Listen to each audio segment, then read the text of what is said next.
So 2022, I guess I made a bunch of notes this time around. So to understand my plans for 2022, you kind of have to understand how I got to this point. So I started off over 4 years ago. When I started to become a beekeeper, I got interested from one of my neighbors and stuff like that. So to get to this point where I am, and in order to decide to make it a bit of a sideline business and invest or make a significant investment. So I should, I'll touch on that. I'll stick to my notes. So I spent the last 4+ years learning, talking to people, watching videos, taking part in seminars, taking classes, working with different beekeepers, and I've learned an awful lot off of YouTube. So in the 4 years I spent learning beekeeping, understanding what it means to be a beekeeper, and understanding how I can and can't manage the bees. So really is what it comes down to, is managing the bees. So I had lots of notes here on how to start this series off, and then I watched one of Ian Steppler's videos here last night, and he really summed it up. I think I had about 4 pages, and he summed it up in 3 points. So what have I spent the last 3 years learning? I've learned, number one, how to overwinter my bees and how to make my bees successful. If my bees are successful, then I'm going to be successful. And he summed it up into 3 things. The first one was disease control, which is exactly that. I've learned what diseases we can expect to find in our bees, how to recognize them, how to treat them, and more so what causes them. One of the things that I've really had to work hard to control are mites. Last year, as you know, one of my friends who kept his bees over at my place didn't control his mites. Turned out I ended up having to deal with some of those mites early in the spring. So one of the things I had to learn how to deal with were mites, the importance of dealing with mites. Other things that I've ran into, chalk brood. I'm lucky enough I haven't ran into any American foul brood or anything like that yet. But I think that comes down to looking after my bees, which brings me to the second part, nutrition. Good nutrition has helped me maintain healthy hives. Healthy hives has helped me maintain the disease control. These are some important things that I've learned. It's taken me 4 years to learn it, and a lot of people have told me, you know what, good nutrition, good nutrition, good nutrition. There's videos out there in YouTube about good nutrition. Listen to them. They're there for a reason. And of course, the last one I started dabbling in only in the last couple years here is queen rearing. So disease control, good nutrition, and good queens. Those are the 3 things that I had pages and pages and pages of notes here. One that I wanted to pass on as to how I got here. And really what I spent the last 4 years comes down to learning those 3 key points. Basically the nutrition came down to which sugar to use.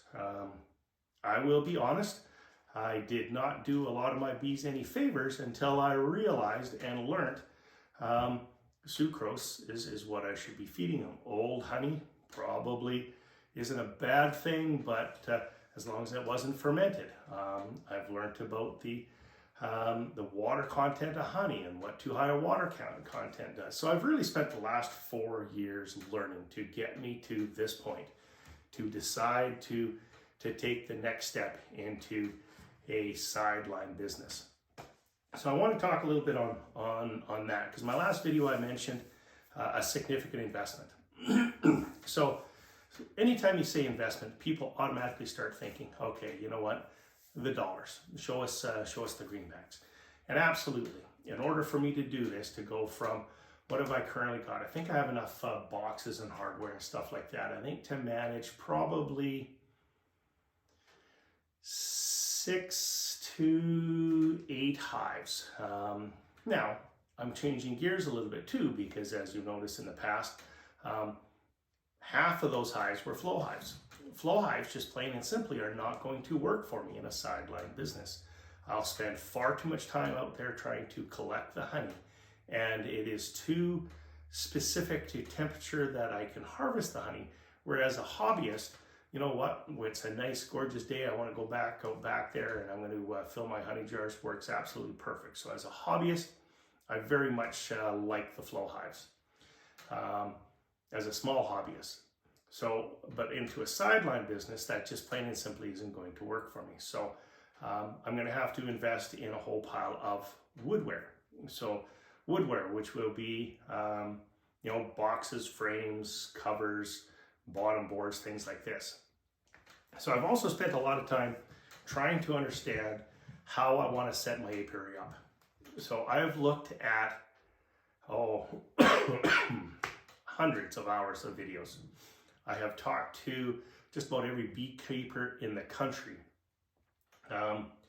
One of the things up here that is very popular around this neck of the woods are 4-way pallets. I'm not going to go with 4-way pallets simply because, well, I'm no spring chicken. The 4-way pallets require either a forklift, of which I don't have. That would be maybe down the road. Or I'm going to have to do all the manual lifting. So not being a spring chicken, knowing that my back already has a few issues, so 4-way pallets is not going to work for me.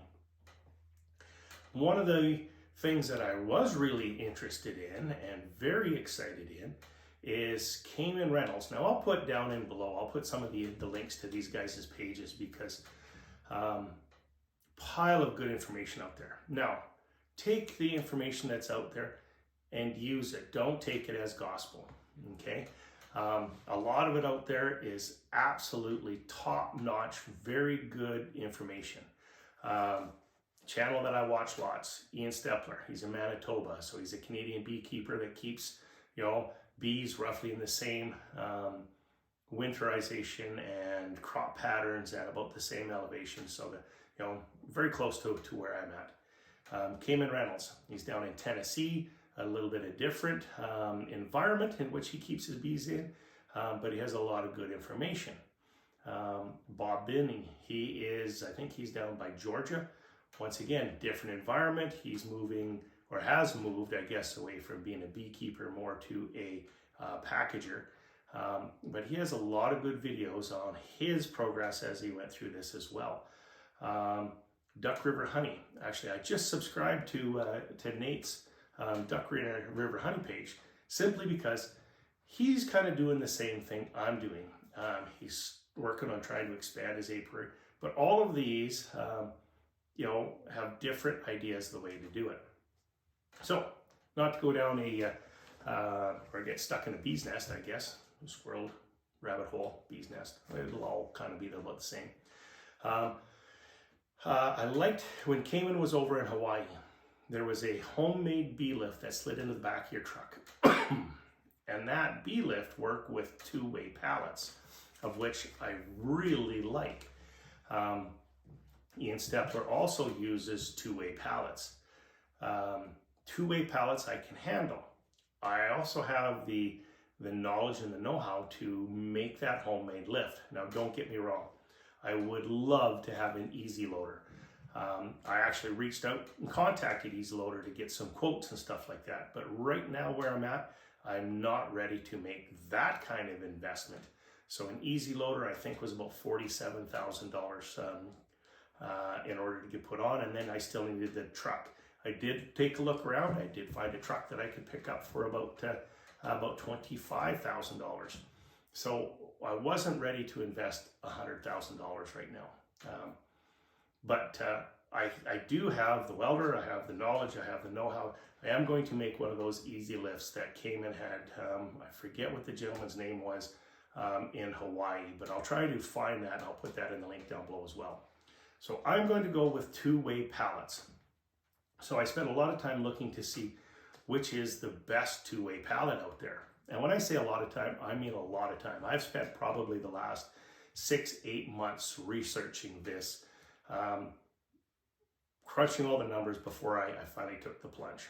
So I'm going to be making one of those. And the other one I'm going to be taking a look at doing, because I don't have a big honey house and stuff, my honey house and everything like that, which will be part of my investment, is going to be much smaller right now until I can build things up to that point.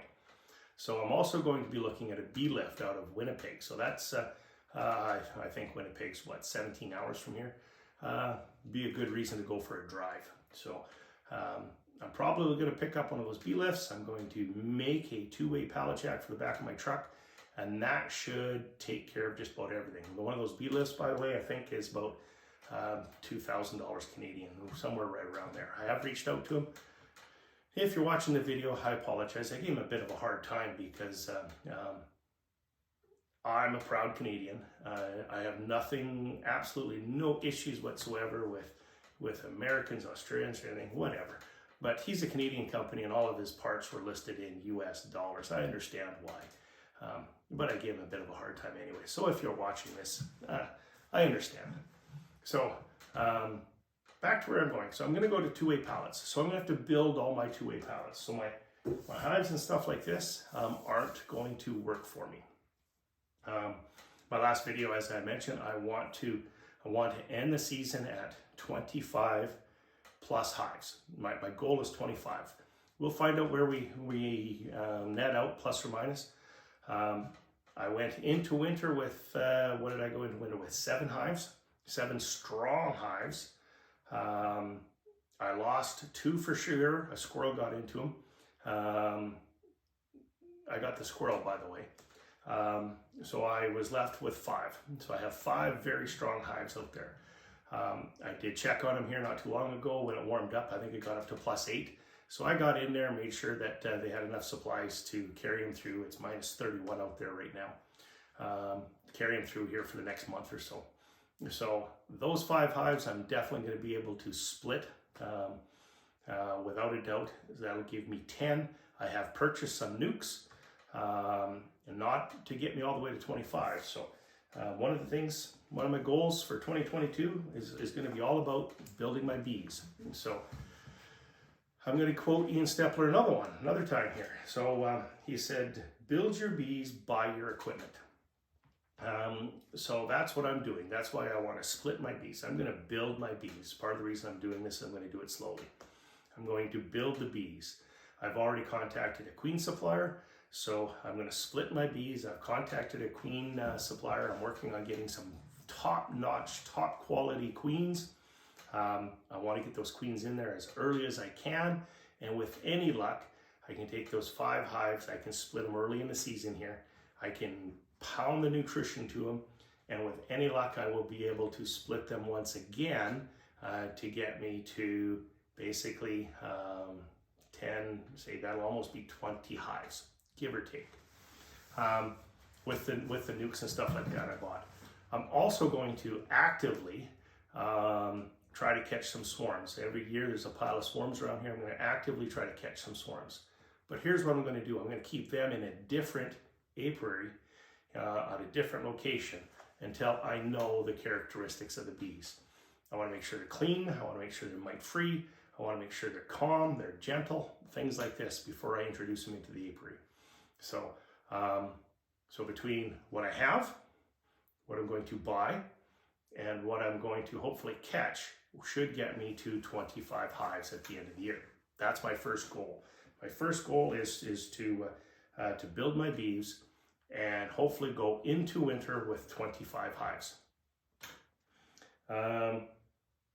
Let's see, I've talked about the two-way pallets, the easy loader, the storage, my back. I've talked about all of that. Oh yeah, here we go. So, my investment. So, I'm willing to invest a sum of money, but I'm also going to have to invest a huge amount of my time. So when you're talking about an investment, everybody thinks about the dollars. You're not going to be able to do this without investing some dollars. I have to buy the woodware, buy my equipment. So now I'm buying it unassembled, and I will put it together. So anytime you put an investment in a business, it either has to be cash or it has to be what they call sweat equity. So I happen to have some spare time, so I am going to put my sweat equity in. I'm going to keep track of all of these. I'm going to show you guys all these numbers as well. Right now, I'm going to, minimum wage up here is $15 an hour. I'm going to value my time at $22 an hour right now. So between the money I invest and the time I invest, I am willing to invest a minimum this year of $10,000 to $15,000. So that's going to be a combination of cash and a combination of time. Now, if I need more time, well, of course, I will keep track of that, but I'll show you all of this as well.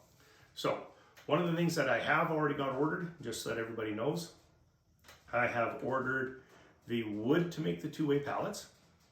I have ordered the woodware for the boxes, so the brood boxes and honey boxes. I'm not expecting to get any honey, by the way, this year. So nowhere did I say my goal was to make honey. My goal this year is to build my bees. That's my number one goal. Build my bees. Healthy, good genetic bees. So pallets, boxes, frames, and covers. So I'm going to build all that over the next little while. It has all been ordered. It's all on its way in. That money has been spent. So just so that you're aware, I have spent just over $5,000 to this point for my boxes and my lumber to put the stuff together. Okay. I still have my lift to purchase, so that's going to be about another $2,000. I figure by the time I get the homemade, I don't want to call it an easy lift because my end goal here is to have an easy lift. My homemade lift, I don't know what you want to call it. So I've priced out a lot of the parts and pieces for that. I'm fairly confident I can do that for about $1,000. So that's where we're at. So hopefully the woodware and the boxes should all arrive here, I'm hoping within the next week. I can start getting all those put together. I'm going to dip them. I'm not going to paint them. Once again, I'm going to try and do this to make sure that my investment lasts as long as it can. As such, it's going to cost me a little bit more initially to get them all dipped, but I think in the long run, it's I'm looking at things a little bit different now. So they're not going to be all nice and pretty. This is about efficiency and time and what it's going to cost me down to the dollar at the end. So that's pretty much it in a nutshell. So that's what we're going to be doing, and I've got a pile of notes in here, drawings and everything like this. That's what I'm going to be doing for 2022. Time is ticking. I've put a calendar together as well, so knowing that I want to have certain things done by a certain date, I will share that with you in a future video as well. But for now, what I need to do is make sure that this shop is ready to go so that when the woodware arrives, I can get on that and get it going. I also right now, currently my hives out there, they're in hive heaters. So they're still set at about 4 degrees, 5 degrees, which has been working excellent all winter long. However, looking at the forecast, and we're middle of February here now, so I'm thinking March, second week of March, something like that. So within the next month, I'm going to open those girls up. I'm going to add a box on top. I'm going to add pollen patty to them, and I'm going to give them sugar water. I've got a bunch of this done, so I'm starting to plan my 21-day first brood hatch. I am starting to plan as to when I need to get their first split. And the hive heaters, by the way, are an essential key or an essential tool in my plan going forward as well. So I will be hanging on to those hives, and I will be hanging on to those hive heaters, because I think as I go through, they're going to be key to my early queen raising capabilities, so that when I get drones and things like this in the hives, and the surrounding hives start getting drones, I will time my queens as well, so those early queens to get the best genetics I possibly can. So I'll go through all that as well. So there's been a lot of planning to this point. There has been lots and lots of decisions. I don't know whether they're all right or they're all wrong. As I go through this, if you're a experienced beekeeper, put the notes in the comments down below. One of the things that I've really got me to this point is learning from other people. I haven't been able to find a video on going from a hobbyist to a sideline, which is exactly why I'm making this series of videos, for hopefully that somebody else out there that wants to do the same thing will be able to reference these videos and not necessarily follow it all the way through, but take parts and pieces from this and maybe come up with something even better. So there we have it in a nutshell. So as always, thank you for joining. If you like these videos, please hit that subscribe button. Give me a thumbs up if you like them. And of course, don't be afraid to ring the bell down below here, and you'll get notices next time I upload them. Until then, take care, keep warm, and happy beekeeping.